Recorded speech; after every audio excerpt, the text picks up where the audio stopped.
Whether you're a patrol officer, firefighter, paramedic, doesn't matter. Responding to an active shooter event, there's some basic tactics you need to know to keep yourself and your team safe. That's today's topic. Stick around.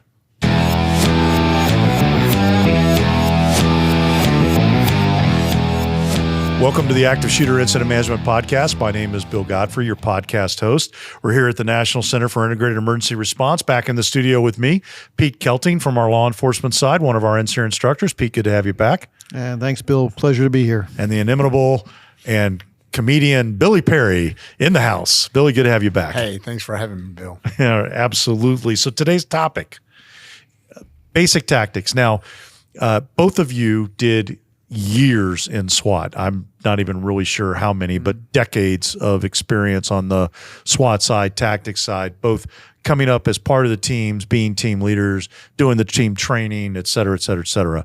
So what I'm looking for is you guys to provide that experiential set boiled down to the basic stuff that every street cop and every firefighter and every EMT and paramedic should know about operating in the tactical environment. And let me set this up a little bit with a couple of stories about why I wanted to do this particular topic. So first and foremost, it became readily apparent to me that just because you're a police officer, you may not really know a whole lot about tactics. So that was a realization I had. And then I went to some training, and I remember trying to take care of a patient that had been shot in the middle of a intersection hallway that had like 4 doors on one hallway and 5 doors on the other hallway, and being told to get off the X. And as I was trying to take care of my patient, I'm thinking to myself, what's the X? And it was explained to me later. And then the idea of this really cool name thing called bounding overwatch, which was basically you cover while I move, and then I stop and cover while you move, but I didn't know that at the time.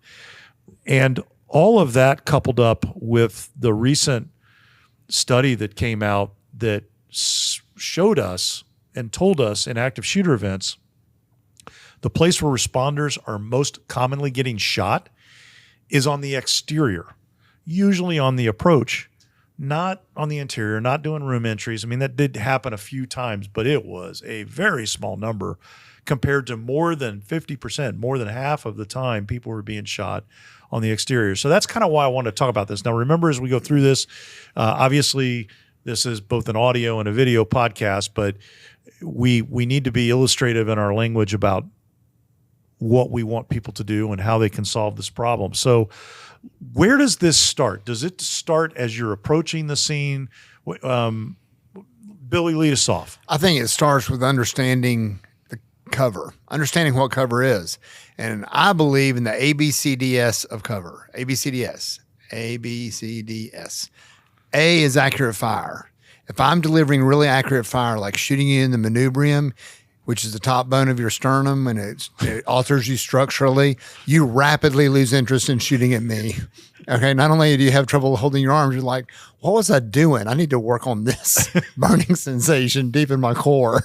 Okay, and I think A is accurate fire. B is ballistic panels. Ballistic panels provide pretty good cover. C is cover. The number 3 thing is actual cover. And the reason being is because with the exception of water, most cover is temporary. It goes away, and it's really concealment. D is distance. Distance is actually cover. So these are especially good for your your fire and EMT personnel. Stay distant. And speed. S is speed. If you move rapidly, that's cover. And so like for the bounding overwatch, which you were talking about, if you're bounding, if Pete and I are bounding, I'm going. Now wait a minute. Okay. Sorry. You're bounding. That means you're the one moving, or you're the one covering. Well, either one. So I mean, if we're we're doing a bounding, okay, bounding movement, you know. So describe that. Okay. If for what we do in our agency, if I'm going to be covering, I will put a muzzle at the target, and I will yell to Pete. I don't have to look at him, and I will yell set. And he will say moving, and I will say move. And then I don't look at Pete. I'm looking at where the bad guy is, where the shots are coming from. And Pete does not run trying to point a gun at it, which is taking away from his S component. Speed. Right. He is running like the way he was made, pumping his arms, weapon in hand, and he gets to where he's getting, and he has a target in mind, tree, car, corner of a building, whatever. He gets set up, and once he's set up and he has a muzzle on it, he yells, set. Then I say moving, and he says move. And then I get up and I run like an Olympian, not trying to point a gun while I'm running, because you can't shoot it while you're doing that. So I move and I close the distance as quickly as I can, and that's what we do. And that's all a bounding overwatch is it provides a rock steady platform to cover some. And when you do move, you don't move in front of the muzzle of your counterpart. That's just rude. Okay, Pete, pick it up from there. So we're talking about how we want to look at the exterior. And again, I want to make sure that we're hitting this both from the law enforcement side and the fire EMS side. So presumably the first couple of law enforcement officers that are coming up on the approach, how far do you want them to stop in their vehicle and dismount? How close do we get in the vehicle? And what's the reasons for that? Couple things to address there. I wanted to touch on one thing that Billy said was the difference between cover and concealment, and how that dissipates quickly or misinterpreted, which leads right into what you're talking about is how close you get to the call when you're responding. Obviously you hope that the responding officers there have a pretty good understanding of their geographical setup already from just working the area, but you find yourself sometimes responding to an area that you're not that familiar with, and you're trying to deal with quickly looking at a Google map or some type of reference to figure out how close you want to get before, or how far you want to park away to get into the event. I think one of the things that we tend to lose track of is that I think it's nature for us to think, unless really absolutely told, that the threat's on an inside portion of a structure, and that we tend to blur right past that approach. And you look at a lot of, just go online, look at a lot of these, body cam footage of officers getting out of their cars and going towards that event. They're totally not even worried about taking proper cover or doing a bounding overwatch movement towards the building.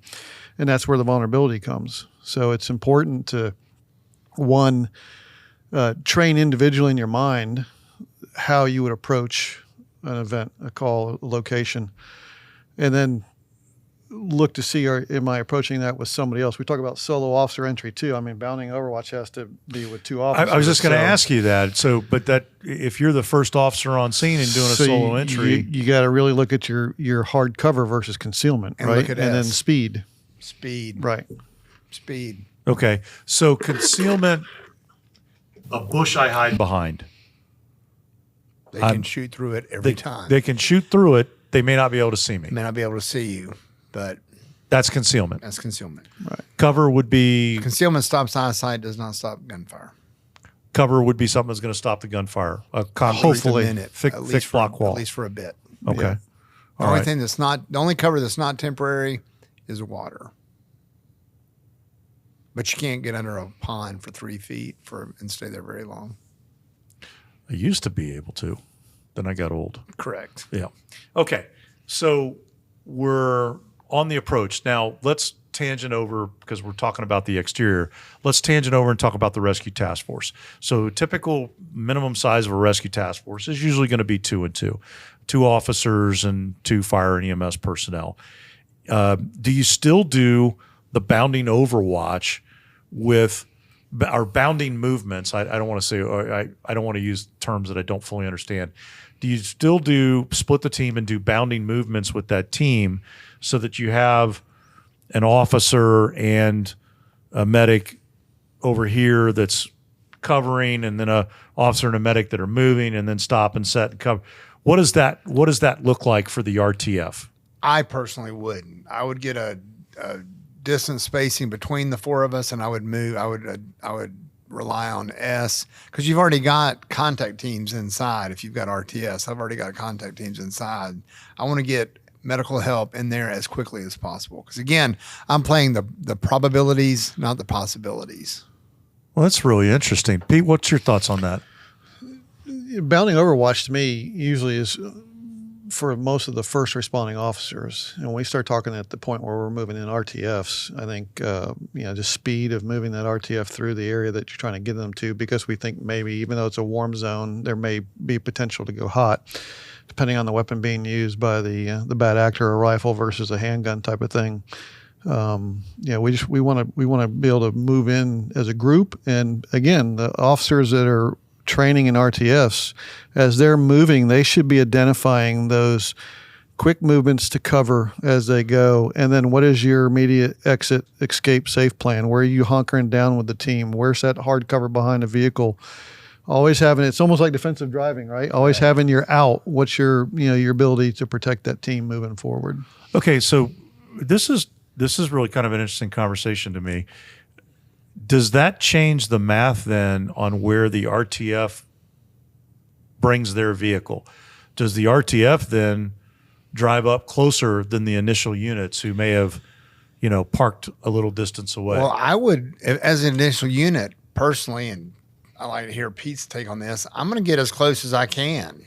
In your vehicle? In my vehicle, because even when I was in really good shape and younger, even when I could run a long ways, if I didn't have to, I'm not going to. I'm going to save myself to there. And if there's still something going inside, like one of the things that we do is we teach breaching in our active shooters. One of the most effective breaching tools you have is the front end of your car. It has the right of way, and it will make entry even into an outward opening door. And so I'll park it in the foyer and then make entry. And the other thing that I hasten to add, and this is so counterintuitive to so much of law enforcement, and tactics do change. If they didn't, we'd still be shoving 54 caliber muzzle balls down the muzzle of rifles and lining up in echelons. Now, first volley, we don't do Napoleonic warfare anymore. And one of the things that this is so counterintuitive, if you're being shot at as an officer in an active shooter incident, that's not bad. Because they're not shooting. They're not shooting innocents. Okay. So in the benefit hurt category, the innocents and the hostages are in the benefit category. On the safety priority matrix. So I don't want to lose track of the vehicle for the initial arriving officer. And Pete, I would be interested in hearing your perspective. And the reason I seem a little bit surprised by this is some training that I went through not that long ago suggested that you should move on foot from a much larger distance. And it never made sense to me. And it was a cop thing, and I was kind of, that wasn't my block, but I was watching it. And I thought, I don't really understand why, but I didn't want to interrupt the disruption to ask the question, because it seemed to me like speed, right. I'm going to get across the parking lot faster in a vehicle. A lot. And I never really understood that. So Pete, what was your school of thought on this one? And I don't know that there's a right or wrong answer, but there really, there's so many variables in play there. Obviously what Billy said, I agree with him. Your risk versus reward of getting as close as you can in your vehicle is, one, you don't have as far as the distance to travel once you get out of your vehicle, but two, you're bringing hard cover with you wherever you go. So if you're in an open area, you're coming down a country driveway, and the house or the building is way off in the distance, and nothing between you and there is farmland. There's so many different variables to it. I think the point that we have to look at is that the responding officer considers that outside of the building or the area they're responding into is just as dangerous as making entry through the door, through the threshold into where they think that's the most violent encounter. Because we're already, we've seen it just recently.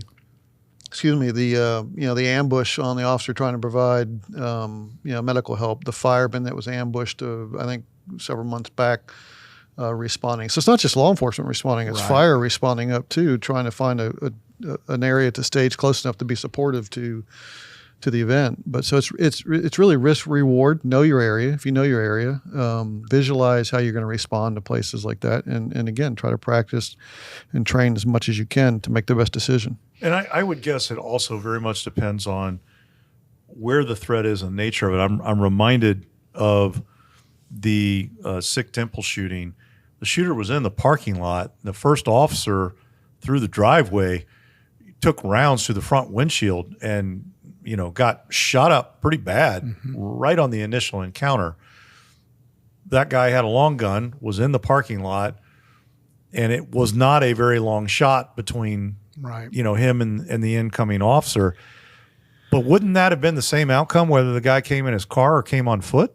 Well, yes. And one of my things with the car is I'm not so worried about, like Pete said too, I'm not so worried about the cover as I am the speed. Because I'm a firm believer that cars are tombs, they're not wombs. However, they're fast. They're faster than any of us. And I can get up there faster. I can close the distance for faster. And I can get behind an axle. I can get behind an engine block if I have to.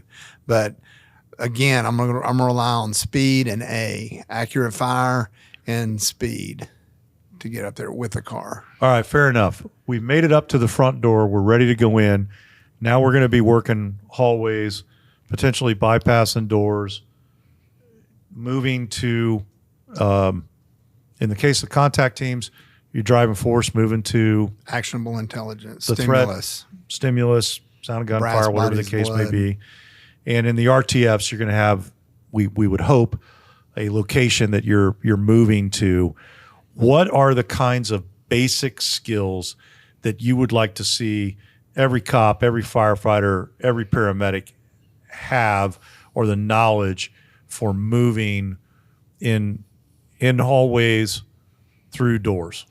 Every hallway is a long, skinny room. That's it. It's a long, skinny room. Every room is either corner fed or center fed. Explain what you mean by that. The doorway, the entryway is either in the corner of the main room or it's in the center of a wall of the main room. And when you, what we call roll the door, when you approach from whatever angle and you work off of a threshold from side to side, you clear, for a center fed room, you clear 90% of the room from the outside of the room. And for a corner fed room, you clear 95% of the room from the outside. And the three places you can get in a gunfight in a room or outside of the room, that's the best. In the doorway, that's the worst. And simply because you can't move. And number three, inside the room, which that's the second best because I can move and I can bring a friend. I can bring Pete with me. And like we've got away, we don't call it the fatal funnel anymore. If it is fatal, it's fatal because I'm in it. We're not worried about, being obstructed in there because if we're moving in there and our muzzle's in there, our muzzle is right and we are going to win. That's the way we look at it. But the best place is outside the room because we can move together with ease. We can go shoulder to shoulder. We can burn them down and look at each other and go, that was amazing. And then do everything from outside. Inside the room is, like I said, the worst. I mean, inside the doorway is the worst and inside the room is the second best. So we can both make entry and do that. So what I take away from that, Pete, and then I want to get your take on this, is on the fire EMS side, don't stand in the damn doorway. Nope. Either in the room or out of the room. Commit. And I remember this because I got shoved through a doorway pretty hard. Being through the doorway doesn't mean just being out of the door threshold and being a foot on the inside of the door. Get in or get out and be clear of the door. Don't block the egress. Right. So just like we complain about how cops park and block the roadway for our ambulances and our fire trucks, I got the funny, distinct impression from the very large officers that I was doing this training with, that they felt the same way about firefighters blocking their doorway. Right. And so that was kind of my takeaway on that is there's some degree of safety in the hallway. There's a degree of safety in the room. Standing in between the two, not a good place to be. Yeah. And with me, with an RTF, I'm going to take a room and I'm going to have you in it. I'm going to have you inside the room. So we'll talk about that in just a second. Okay. We locked out. So Pete, what about you? Hallways, doors, entries. So I think, Billy covered it pretty in depth there. I look at, easily threat, unknown threat, hard corners, but I'm going to back up a second and add to what really makes that successful is a means of communication, right? Is if we don't communicate well during a lot of these tactics, it can go sideways quick. If Billy's expecting me to come in the door with him and we haven't communicated up very well, and he goes in by himself and I'm still standing out in the hallway going, what'd you do? Or if we're dealing with other jurisdictional officers, we're dealing with fire folks on the RTFs, that we learn to tactically communicate. We train and prepare to tactically communicate to execute what he just covered. So communication is huge in my part. Okay, so before we talk about working in the room and posting up, talk about some do's and don'ts in the hallways. Now, you mentioned hallways basically just a long, skinny room, but if it's got a bunch of doors, a bunch of offices or school rooms or whatever on this hallway, or it's got crossing intersections, what are the do's and don'ts about that every street cop, every firefighter, every EMT needs to know? Minimize your exposure. Know how to roll a door with two people. How the role of number two is to come up and provide the cover for the guy rolling the door. It's hard to explain, but it's pretty simple. If you look it up on YouTube, there's some good videos on it. Now, when you say rolling the door, can you describe that a little bit better for me? like I was showing, if you're approaching a door here, and if this is the doorway, if I'm approaching here, I clear off of this threshold. I'm going to put my head down. I'm going to look as far across the room as I can, and then I'm going to roll around. Gotcha. Literally. So sometimes what some people call pieing the door, Right. pieing the room. All right. So door. basically, what you're assessment. saying is Threshold assessment. you're going to start from off to the side of the door, and then begin working in a circular sweeping Right. motion. And I want to piggyback on what Pete just said, because that is the correct nomenclature, is the threshold assessment. Now, where people fall victim to this, and I don't know if your agency does, but when I train ours, they're just assessing the threshold. You're using the threshold as the break, but you're looking as deep as you can for threats. And this is where, it's 2024, we are 25% of the way through the 21st century. If you're still running mid 20th century and early 20th century platforms, you don't have the internet. You need an optic and a light on every platform. Off pedestal now. So, Got off the X on that one. All right, got it. So we're in the hallways. You're We're doing the rolling threshold evaluation on doors. So that's one thing. What are the other things to minimize? You said minimize your exposure in You the were hallway. talking about the weird hallways that have opposing doors and intersections and all that. Yes. They all do. Like I don't know I'm sure Pete did, because he's been doing this even longer than me. Every time you get a new training venue, you're like, man, this one's a real challenge. Then you get another one, you're like, man, this one's a real challenge. Is that not exactly? Absolutely. And it goes back to, I think one of our earlier podcasts is how much training is the first responding officer getting, and how many iterations can they practice? Because what Billy's talking about is if you're not confident, you want to keep the momentum moving, right? We're chasing the threat. If we're not comfortable in our clearing mechanisms and our clearing procedures, we're going to paralyze ourselves. Or if we're not used to training with somebody, or look at San Bernardino. You had 4 different agencies at the the front door to that building when they went in. It's being confident in how to quickly move, quickly assess, chase the threat, and move into what you need to put yourself in a good position to take that threat down. Okay, and let me just talk briefly about the hallway intersections and how it was explained to me, and then you guys correct me if I've got this wrong. So basically, if I'm trying to work on an injured patient that's down in the middle of a hallway intersection, an X crossing, or a plus sign crossing hallway intersection, I'm exposed to gunfire from 4 different angles. Mm-hmm. If I grab that patient and move them into one of the hallways, I've now reduced my exposure from 4 to 2. I've cut it in half. I can be shot from the left or the right. If that patient is then drug into a room that we control, I've now reduced my exposure to the doorway, to that hallway, and cut my exposure again. And so the idea was that it's more than it's being tactically aware also has to do with the geographical layout of the building. And if you don't think about it in terms of the openings and how just a simple 5 foot, 6 foot movement of you and your patient, you can leave yourself unnecessarily exposed. That was how it was kind of communicated to me. Yes. However, one of the areas of exposure that you had was the room that you drug him into. Yes. So you have to clear. Somebody had to go in there. Somebody had to Right. clear that room before you could drag, because you got to make sure Doofus McDooferson is not inside said room. So, and that's what I would do. Yeah. And I'm sure Pete and I, if we were moving with an RTF, one of us is going to step over you working on the guy. The other one, would clear the other room, and you're saying, would you do a one-man entry? You betcha, really effectively.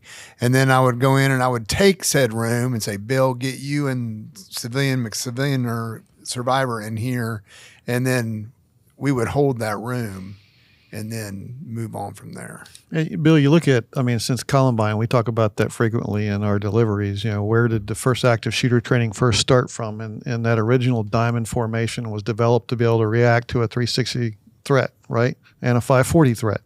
And so you can move the members of that component to different formations to be able to deal with a hallway threat, opposing doors, or more than opposing doors in one intersection there. And just like Billy said that we would step over you, or we'd give you clear directions of which way to move, or if we felt that everything in front of us was still too hot for you to work at, we'd ask you to come this way with us. So, and there's a lot of different. Obviously, we're all well aware of the different tactical models now to address everything from East Coast to West Coast to all the different agencies out there that are trained that way.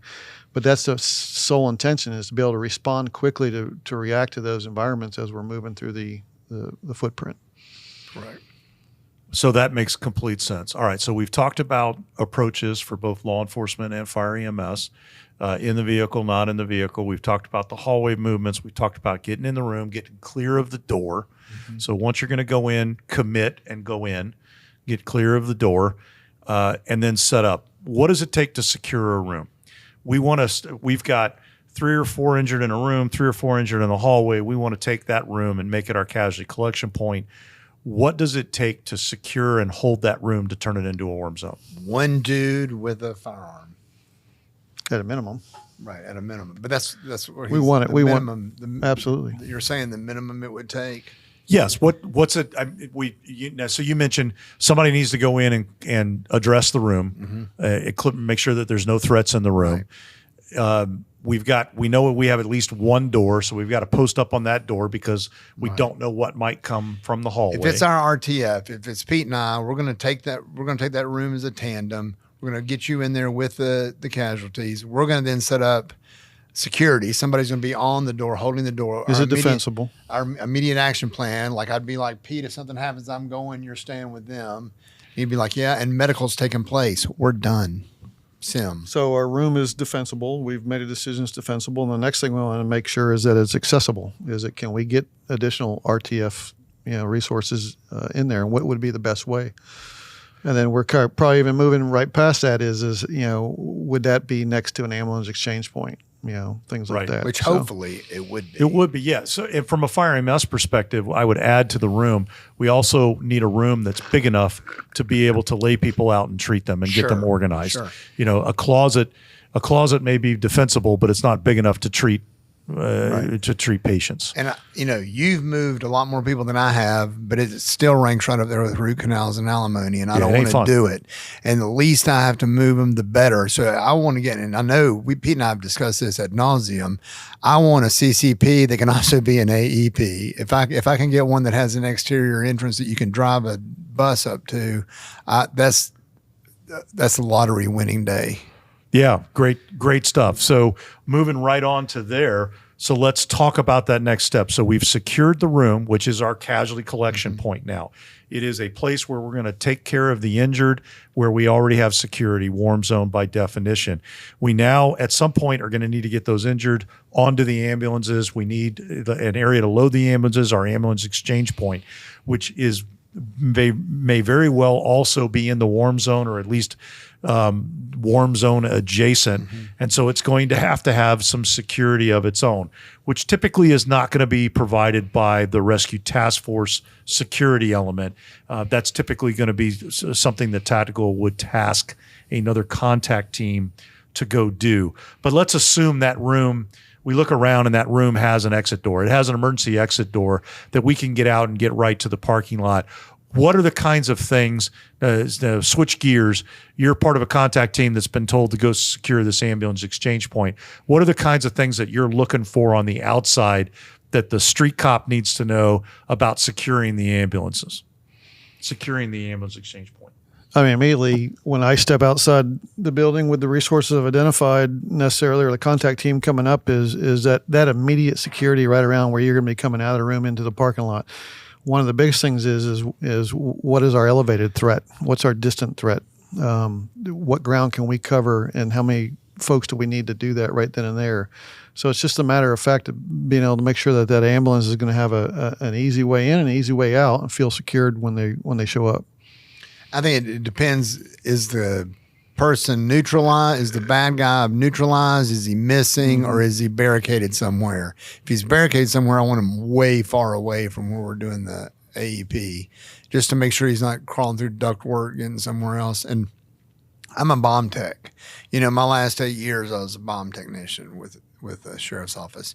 And I look at AEPs the same way I look at a bomb. I want distance and angles for where I want to be distant, have a lot of distance and angles away from my explosive device.